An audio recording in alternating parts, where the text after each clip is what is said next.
Cuando una persona pasa su atención de un individuo a otro, o de un objeto a otro, diferentes redes neuronales en el cerebro se activan. Es como una tormenta eléctrica en el cerebro, donde los impulsos se disparan desordenadamente y de forma incoherente. Cuando esto ocurre, la energía se pierde. En este estado, nos enfocamos en un solo aspecto de nuestra realidad y dejamos de ver todo lo demás.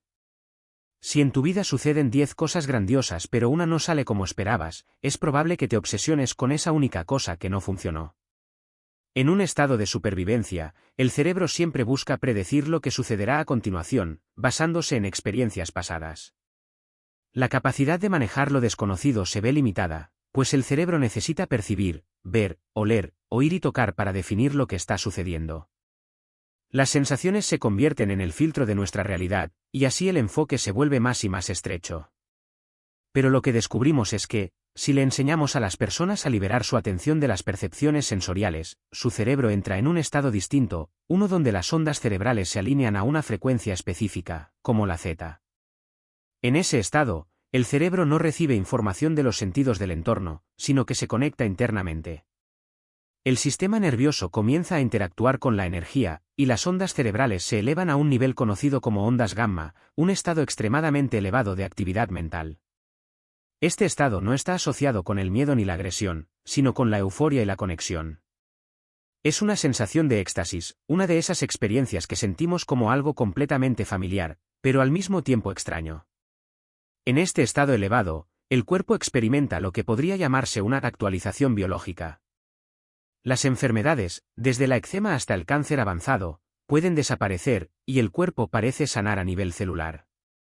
Este fenómeno tiene que ver con la interacción del cuerpo con ese campo de energía invisible.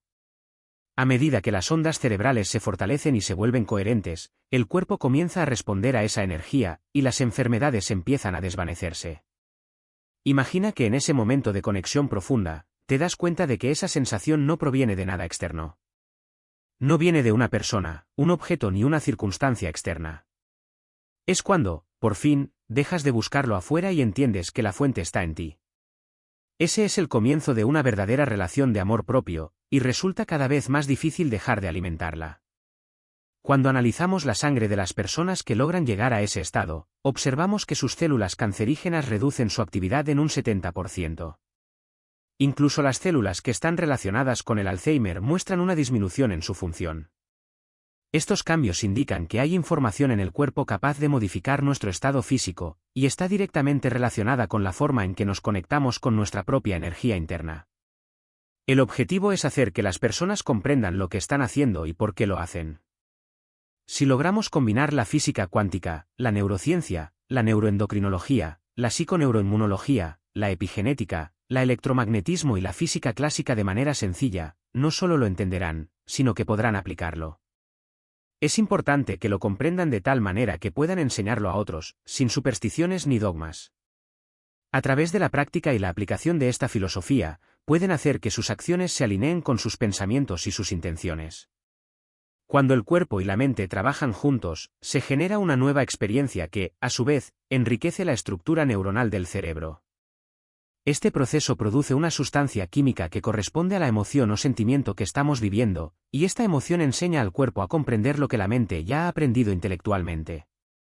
Lo que hace la emoción es que le damos instrucciones químicas a nuestro cuerpo para que entienda lo que nuestra mente ha comprendido intelectualmente. Si reunimos a un grupo de personas y les damos la información adecuada, seguidas de oportunidades para aplicar ese conocimiento, podemos ver cómo, en tan solo 7 días, comienzan a experimentar vivencias trascendentales. En los retiros semanales, la gente pasa por un proceso profundo, donde se conecta consigo misma y con lo que les rodea. Los datos muestran que cuando las personas alcanzan estos estados elevados, a veces incluso más de lo que esperaban, están transformándose. El proceso de transformación consiste en sentir esas emociones intensas y luego aprender a reducir la intensidad para regresar al momento presente. Es como domar al animal interior, y esto requiere una gran cantidad de energía y conciencia. A medida que se les da información y múltiples oportunidades para superar sus propios límites, eventualmente una conciencia emergente comienza a formarse. Al igual que una infección puede propagarse en una comunidad, causando enfermedad, también la salud, la riqueza, la abundancia y la libertad pueden propagarse de manera contagiosa. En los 7 días del retiro, comenzamos a ver cómo esa conciencia emergente se refleja en la biología de las personas. Genéticamente, parecen estar viviendo una nueva vida. Se liberan miles de metabolitos en su sangre que indican que están viviendo en un entorno diferente, como si estuvieran en un gran salón, pero su cuerpo está generando sustancias químicas que corresponden a un ambiente de bienestar. Esto incluye opioides endógenos, sustancias para la neurogénesis, químicos que suprimen el crecimiento del cáncer, y otros que regulan los genes relacionados con el Alzheimer y aumentan la resistencia a ciertos virus. Si alguien está atrapado en una emoción negativa que controla su vida, se encuentra atrapado en un ciclo. Este ciclo consiste en pensar sobre esa emoción, lo que provoca una reacción química en el cuerpo, y luego el cuerpo aprende a sentirse de esa manera, lo que hace más probable que repita el proceso. Este es un ciclo inconsciente. Preguntarse si es el pensamiento el que crea el entorno o si el entorno crea el pensamiento es una cuestión interesante. Si no tenemos una visión del futuro, estamos atados a los recuerdos del pasado, y nuestra vida se vuelve predecible. Si al despertar no estamos definidos por una visión de lo que queremos ser, simplemente continuamos repitiendo los mismos patrones, viendo a las mismas personas y visitando los mismos lugares. Lo que realmente estamos haciendo en ese momento es enseñarle al cuerpo que ya no debe ser controlado por la mente. Con la repetición, como entrenar un caballo o un perro, el cuerpo comienza a obedecer. Al final, cuando el cuerpo ya no está gobernado por la mente y finalmente se rinde, se libera una energía. Es un cambio de partículas a ondas, de materia a energía, y nos liberamos de las cadenas de las emociones que nos mantienen atados al pasado. Este proceso se ha repetido miles de veces, y ahora podemos predecirlo incluso en una tomografía cerebral. Es fascinante, ¿verdad? El cerebro humano tiene un área considerablemente grande dedicada a procesar pensamientos, alrededor del 40%, y sin embargo, muchas veces las personas aceptan lo que piensan como una verdad absoluta. Uno de mis mayores descubrimientos en mi propio camino fue darme cuenta de que solo porque tengamos un pensamiento, no significa que sea cierto. Si pensamos entre 60,000 y 70,000 pensamientos al día, y el 90% de esos pensamientos son repetidos del día anterior, y creemos que estos pensamientos están relacionados con nuestro destino, es probable que nuestra vida no cambie mucho. Porque el mismo pensamiento conduce a la misma elección, la misma elección genera el mismo comportamiento crea la misma experiencia, y la misma experiencia produce las mismas emociones. Así que, el proceso de ser consciente de este ciclo y empezar a tomar conciencia de cómo pensamos, actuamos y sentimos se llama metacognición. Esto es crucial, porque mientras más consciente te vuelvas de esos estados inconscientes de la mente y el cuerpo, menos probable será que pases por alto esos pensamientos. Significa conocerte a ti mismo, y la palabra meditación proviene de familiarizarse con algo. Al comenzar a familiarizarte con los pensamientos, comportamientos y emociones de tu antiguo ser, en realidad estás retirando ese antiguo yo. Mientras trabajas en generar nuevos pensamientos y condiciones emocionales en tu cuerpo, este proceso se va volviendo familiar. Es como un jardín, cuando plantas uno, necesitas deshacerte de las malas hierbas, eliminar las plantas del año pasado y quitar las piedras que salen a la superficie, que simbolizan los bloqueos emocionales. El suelo necesita ser ablandado y preparado para recibir nuevas semillas. Esta es la forma en la que realmente transformamos nuestro interior. En cuanto a la voz interior, ya no es una voz de duda, se convierte en la voz de tu futuro. Si empiezas a comportarte de la manera antigua, sabrás que estarás cayendo en la desconfianza. Entonces, ¿cómo quieres comportarte? ¿Cómo te comportarás en tu próxima cita? ¿Cómo te comportarás en tu próxima reunión de Zoom con tu equipo? ¿Cómo serás con tus hijos, tu familia, tu pareja o incluso con tu ex? La clave está en ensayar mentalmente quién quieres ser. El simple acto de cerrar los ojos y ensayar esa escena en tu mente hace que tu cerebro crea que ya lo has vivido. Neurológicamente, te estás preparando para esa experiencia. Si lo repites una y otra vez, tu cerebro se ajusta de manera que, con el tiempo, tus comportamientos se alinean con tus intenciones. Practicar sentir la emoción elevada, y decirte a ti mismo que cuando sientas esa emoción, crees en ese futuro, es esencial. Hay que mantener esa emoción presente todo el día, para no caer en los viejos patrones. Esto no se trata solo de pensar positivamente, sino de condicionar el cuerpo emocionalmente hacia el futuro. Si mantienes esta energía, te comportarás según esa emoción. Y cuando esto se mantiene durante todo el día, si ves alguna sincronicidad o coincidencia en tu vida como resultado de este cambio, sabrás que estás en el camino correcto. Si eso ocurre, repítelo, porque así es como comenzamos a dar paso al futuro que queremos. El estrés consume una enorme cantidad de energía, lo que genera cambios en los genes que pueden crear enfermedades. Sin embargo, he visto personas con diversas condiciones de salud, desde distrofia muscular hasta lesiones en la médula espinal, Parkinson y hasta cáncer en etapa 4, entrar en remisión completa. La persona cambió, y cuando eso ocurrió, su salud también cambió. Para lograr este cambio, es importante tener prácticas y tácticas que puedan ayudar a cablear esos pensamientos y creencias durante el día. No se trata solo de tener un pensamiento en la mañana y decir, voy a intentarlo hoy. Es importante tener un plan, un enfoque claro para asegurar que esos pensamientos y emociones se mantengan activos y enfocados durante todo el día. La realidad que percibimos es solo una pequeña fracción de lo que realmente es. Estamos viendo una porción muy pequeña del espectro electromagnético, como si viviéramos una experiencia de realidad virtual, creyendo que estamos separados del resto del mundo, cuando en realidad formamos parte de él. Crear algo en este mundo tridimensional requiere tiempo y acción. Si tienes el pensamiento de que deseas una casa nueva, tu cerebro calculará cuánto tiempo tomará pagarla. Luego, necesitarás mover tu cuerpo constantemente para conseguir ese objetivo, lo cual demanda tiempo y energía. Si aceptas que cambiar te transformará, debes recordarte constantemente esa creencia. Tienes que luchar contra la idea de que cuando la vida cambie, entonces cambiarás. Ese es el programa viejo. El verdadero cambio ocurre cuando decides cambiar tú primero, y es ahí donde entra el reto, atacar esa creencia limitante. Ya no sirve quejarse. El proceso de transformación libera la energía, la cual naturalmente se mueve hacia el corazón. El cuerpo ya no está atrapado por el pasado, no está condicionado por él ni cree en él. Cuando el cuerpo ya no está en modo de supervivencia, la energía fluye hacia donde debe ir, al corazón. Y ahí es cuando estamos listos para crear. Es fundamental entender que para crear un futuro nuevo, siempre hay que soltar algo del pasado. Nos obsesionamos tanto con la persona que está en la cima de la montaña que olvidamos el viaje que esa persona hizo para llegar allí. Sabemos que no existe el éxito de la noche a la mañana, ni en sanación ni en ningún otro aspecto de la vida. A pesar de ello, tendemos a pensar que esas personas ya lo sabían todo o que siempre tuvieron esa sabiduría. Somos buenos para atribuir la iluminación a los demás sin considerar que, en su camino, tuvieron que pasar por un proceso de purificación. Para mí, uno de los mayores desafíos es el tiempo. Hago muchas cosas y siento que el tiempo es un recurso limitado. Sin embargo, cuando logro estar presente, sin pensar en el tiempo, algo mágico sucede y todo funciona. Trabajo mucho en mejorar en eso. En cuanto a mis ansiedades, la principal es si estoy haciendo lo suficiente. No lo veo como una obsesión, pero definitivamente me preocupo por eso.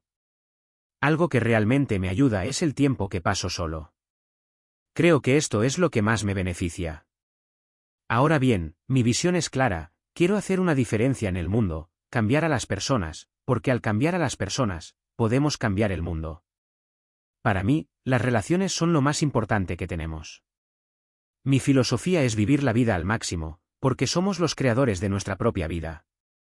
Si pudiera sentarme con un verdadero maestro, alguien que haya dominado su arte o su vida, sería una persona iluminada, y mi única pregunta sería, ¿cuál es mi punto ciego? Solo eso me gustaría saber. Si no, probablemente le preguntaría a mi esposa o a mis hijos, porque ellos seguramente lo sabrán. Siempre les pregunto cómo lo estoy haciendo. Creo que la maestría es cuando sabes hacer algo bien y puedes acortar la distancia entre la idea de lo que quieres y la experiencia de lograrlo. Mi filosofía de trabajo es que cada día es una oportunidad para crear una obra maestra viva. La palabra viva tiene mucho peso aquí, porque cuando pienso en una obra maestra viva, lo primero que me viene a la mente es la transformación personal. Me fascina estudiar las experiencias cercanas a la muerte, porque cuando esas personas regresan, sus cerebros y su visión del mundo cambian por completo. No hay nada más grande que ser parte de la transformación de un ser humano. No hay nada más increíble que poder celebrar el cambio personal de alguien, y creo que la mayor forma de gratitud que podemos experimentar es recibir gratitud de otros. La empatía que sentimos cuando alguien muestra agradecimiento por un cambio en su vida es profunda. Creo que nuestras redes sociales se activan en esos momentos, nos unimos más y llegamos a una apreciación más profunda por la vida.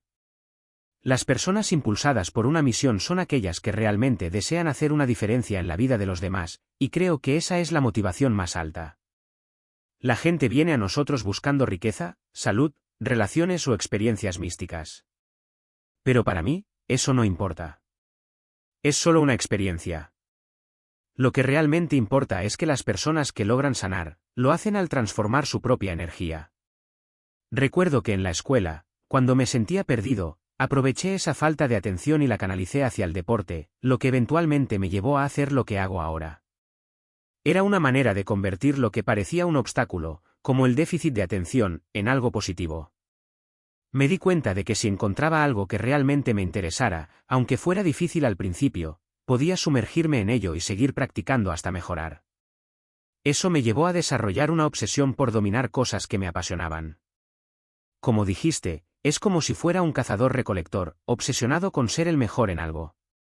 Me di cuenta de que tener un enfoque hiperintenso en algo puede ser increíblemente útil. Así, lo que al principio parecía mi kriptonita se convirtió en mi superpoder. Si lo piensas desde una perspectiva evolutiva, tener algo en lo que podamos concentrarnos de manera intensa puede ser realmente útil para todos. Hubo una etapa en la que me interesé mucho por el diseño, aunque no era particularmente bueno al principio. Sin embargo, me enfoqué tanto en mejorar que al final comencé a disfrutarlo y volví bastante bueno. Con el tiempo, mi equipo me ayudó a llevar mis diseños a un nivel superior, pero todo comenzó con algo que simplemente me gustaba y me parecía interesante. Y cuando tienes una mente que se estimula de esa manera, todo se convierte en una oportunidad para aprender y mejorar. Desde la perspectiva de la neurociencia, crear límites y practicar la gratificación retrasada tiene un beneficio importante. El cerebro humano está diseñado para buscar recompensas, y el sistema de gratificación instantánea que nos ofrecen las redes sociales genera una estimulación constante. Sin embargo, retrasar esa gratificación nos permite obtener recompensas más grandes y satisfactorias a largo plazo, algo que es fundamental para el bienestar mental y emocional. Las personas están desarrollando sustancias químicas que suprimen el crecimiento del cáncer, que evitan que virus peligrosos ingresen a las células, y que producen opioides endógenos para aliviar el dolor. Estas sustancias son generadas por el 100% de la población. Además, hay químicos que promueven la neurogénesis en las neuronas del cerebro, mejoran la calidad de la leche materna y ayudan a sanar heridas y cicatrices. El cuerpo de la persona está experimentando cambios biológicos significativos, a tal punto que parece estar viviendo una vida completamente diferente. Al regresar a su entorno habitual, con las mismas circunstancias, esa persona comienza a pensar, actuar y sentir de manera distinta, sin depender de su mundo exterior. El experimento en este caso es, mi vida debe cambiar. ¿Por qué, si no, haría todo esto? A través de la práctica, se ha descubierto que la clave está en alcanzar una relajación profunda sin perder la lucidez. Cuanto más tranquilo esté el corazón, más energía fluye hacia el cerebro. Aunque durante mucho tiempo se ha dado prioridad al estudio del cerebro, se ha observado que cuando el corazón logra un estado de coherencia, influye directamente en la actividad cerebral. Este fenómeno puede medirse mediante dispositivos especiales que registran la actividad eléctrica del corazón en diferentes momentos, como durante el sueño, la alimentación o la meditación. Estos registros permiten comprobar si una persona está logrando sincronizar ambos órganos de manera efectiva. Cuando el corazón experimenta esta armonización, actúa como un centro creativo. Es como si enviara una señal al cerebro indicando que es seguro imaginar y desarrollar nuevas ideas. A medida que las personas aprenden a sincronizar su corazón y su mente, logran un estado de creatividad y calma que supera el estrés y la inercia de los hábitos automáticos. Este estado, en el que el corazón se mantiene relajado y el cerebro despierto, resulta mucho más beneficioso que vivir en tensión o de manera inconsciente. Para generar un cambio real, es necesario actuar más allá de las influencias del entorno. Si una persona responde siempre de la misma forma ante las circunstancias externas, acaba volviendo a sus viejos patrones. El verdadero cambio consiste en mantener una visión clara sin dejarse arrastrar por las condiciones externas. Si el cuerpo ha sido condicionado a reaccionar de cierta manera y está atrapado en el pasado o en la anticipación del futuro, es fundamental aprender a controlarlo. El proceso de cambio requiere superar las reacciones automáticas del cuerpo. Cuando éste se inquieta, exige movimiento o se resiste, la clave es mantener la calma y no ceder a esos impulsos. En ese momento, la mente puede intentar sabotear con pensamientos como esto es difícil, no puedo hacerlo o esto es culpa de alguien más. Pero si la persona persiste y no cede ante estas resistencias, logra recuperar el control sobre su estado interno. Al mantenerse en el presente y no dejarse llevar por el miedo o la ansiedad, se rompe con la percepción del tiempo como una trampa y se abre la posibilidad de un cambio profundo. Durante el transcurso de un estudio con una dieta basada al 100% en productos de origen animal, surgieron algunos cambios preocupantes en el cuerpo de los participantes. Se observaron bacterias específicas que comenzaron a aumentar, las cuales prosperan en un entorno con alto contenido de grasas saturadas, más bilis, ya que la bilis se libera en respuesta a las grasas en la dieta, y la ausencia de fibra.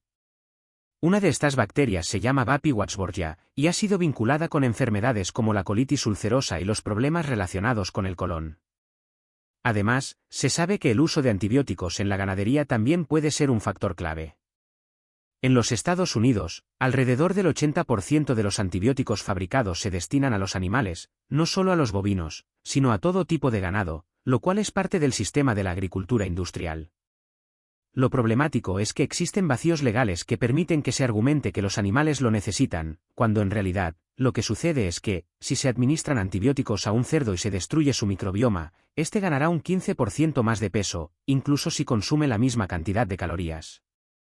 Esta misma dinámica se observa en la sociedad estadounidense, donde el 70% de la población tiene sobrepeso u obesidad, y donde también enfrentamos una epidemia de problemas intestinales.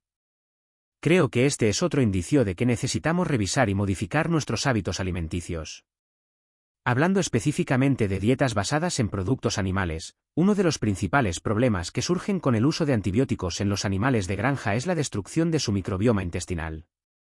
Además, el problema de la falta de fibra en estas dietas, o en dietas que no incluyen suficiente fibra, es significativo. La fibra tiene un papel crucial en la salud digestiva, y su ausencia puede generar una serie de problemas. Para entender mejor esto, es importante ver la situación global. Actualmente, la dieta promedio en Estados Unidos es probablemente la peor en la historia de la humanidad, con un 60% de la dieta basada en alimentos ultraprocesados.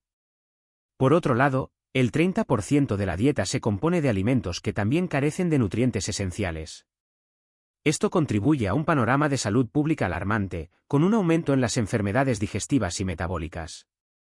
En cuanto a aquellos que buscan una mayor estabilidad financiera o un mejor nivel de vida, cuando alcanzan esa abundancia, el siguiente paso es querer hacer una diferencia, dar algo a los demás. Para muchas personas, el dinero y la abundancia pueden generar una sensación de tranquilidad, pero no siempre es así. Algunas personas sienten estrés al tratar con el dinero, como si nunca tuvieran suficiente. Experimentan ansiedad cada vez que reciben dinero, evitan gastarlo y se obsesionan con contar cada centavo. A pesar de que disfrutar de la abundancia es gratificante, este miedo y la preocupación constante sobre el dinero puede convertirse en un peso emocional, algo que no todos quieren experimentar. Es impresionante cómo alguien puede mantenerse tan tranquilo frente a una situación de adversidad, especialmente cuando otros estarían estresados o reaccionando de manera agitada. Recuerdo que una vez me dijo, "Yo soy la riqueza". Me miró directamente a los ojos, y me sorprendió. La mayoría de las personas estarían alteradas, corriendo para hacer llamadas o tratando de encontrar una solución frenéticamente, pero él simplemente dijo, "Sé cómo hacerlo, sé cómo manejarlo". Esto me hizo pensar, ¿qué pasa con aquellos que pierden todo y no saben cómo recuperarse? Es cierto que esa es una de las grandes lecciones de la vida, la capacidad de aprender a reconstruir lo perdido. Cuando alguien pierde algo importante, como $1000, se enfrenta a un desafío mental, pero el verdadero cambio proviene de comprender cómo reaccionar ante esa pérdida. Estamos viviendo en un tiempo realmente interesante, una época de muchos cambios y nuevas perspectivas. A veces el cuerpo reacciona de maneras sorprendentes. Por ejemplo, puede parecer que hay una pequeña acumulación de calcio en algún lugar, pero al final, el cuerpo se encarga de ello y lo elimina, como si nunca hubiera estado allí. En mi caso, después de un accidente, me dijeron que podría necesitar cirugía para limpiar y revisar ciertas partes de mi cuerpo. Sin embargo, rechacé esa opción y decidí esperar. Sorprendentemente, mi cuerpo comenzó a sanar por sí mismo, aunque necesitaba que mi mente se pusiera al día con la imagen de lo que había sucedido. Durante ese proceso, aprendí a quitarme capas cada noche, liberando lo que ya no me servía. Es una experiencia difícil de explicar, pero cuando hablo de ello, me doy cuenta de lo increíble que fue. Este tipo de experiencia es un ejemplo de cómo la mente tiene el poder de crear realidades, incluso en situaciones extremas. En mi propio proceso de recuperación, me di cuenta de que podía reconstruir cada vértebra de mi columna con determinación, visualizando y concentrándome en mi sanación. Mi cuerpo necesitaba la mente para guiar el proceso. Cuando me concentraba en mi recuperación y me detenía a pensar en la posibilidad de quedarme en una silla de ruedas, volvía a empezar.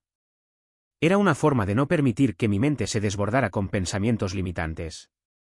Es asombroso cómo la mente y el cuerpo pueden trabajar juntos para manifestar lo que crees posible. Esto es algo que también vemos en las personas que asisten a nuestros retiros.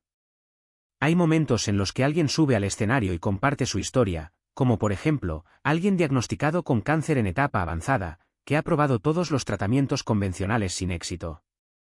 Luego, dicen que ya no tienen evidencia de la enfermedad, lo que es realmente impactante para todos los presentes. En ese momento, la audiencia se conecta con esa persona, no porque sea especial, sino porque ven en ella una posibilidad de superación, un ejemplo de cómo cambiar la conciencia y romper barreras. Cuando alguien ve que otra persona ha superado una condición similar, se da cuenta de que ellos también pueden lograrlo, lo que aumenta su fe en lo posible. Las personas tienden a hacer lo mejor que pueden con lo que creen que es posible. Si tienes suficiente información y crees que algo puede cambiar, es más probable que tomes medidas para hacerlo. Por otro lado, muchas veces las personas viven atrapadas en un ciclo de ansiedad. El cuerpo se condiciona a reaccionar de cierta manera, porque lo hemos programado a través de pensamientos repetitivos y emociones vinculadas al miedo y la preocupación. El estrés surge cuando sentimos que no podemos controlar algo o predecimos que las cosas empeorarán. Este estado de alerta constante genera una respuesta de lucha o huida, y el cerebro entra en un estado de alta frecuencia, buscando controlar o predecir todo lo que pueda.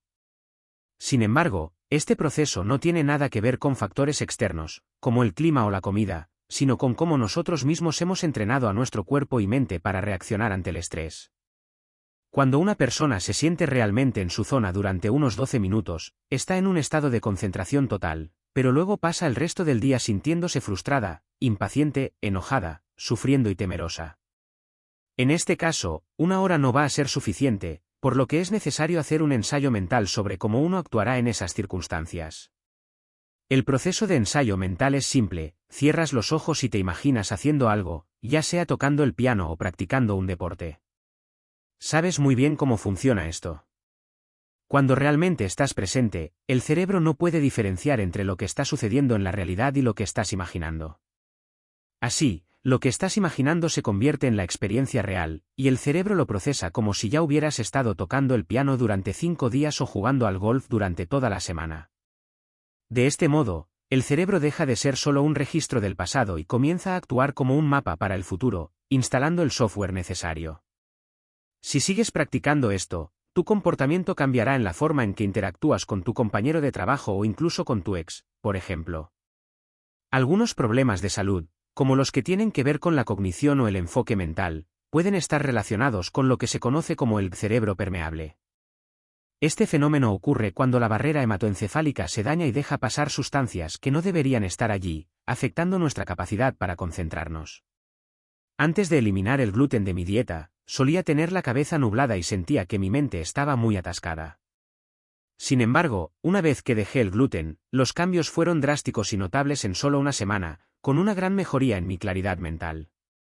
Con respecto a los alimentos, especialmente en lo que se refiere a las frutas y verduras, las sustancias como los polifenoles, que son los responsables de los colores vibrantes en los alimentos, y la fibra, incluso si se ha parcialmente digerido en una licuadora, siguen siendo muy beneficiosas para nuestra salud. Tener un batido equilibrado es algo positivo. No estoy diciendo que se deba evitar la fruta, sino que es importante no hacer un batido solo de plátano y naranja, por ejemplo, ya que el exceso de frutas puede no ser ideal. En cuanto a los jugos, también son una opción válida. Sin embargo, el problema con los jugos es que, en un mundo donde la mayoría de las personas carece de fibra, resulta difícil justificar la eliminación de esta fibra en el proceso de hacer jugos y tirarla.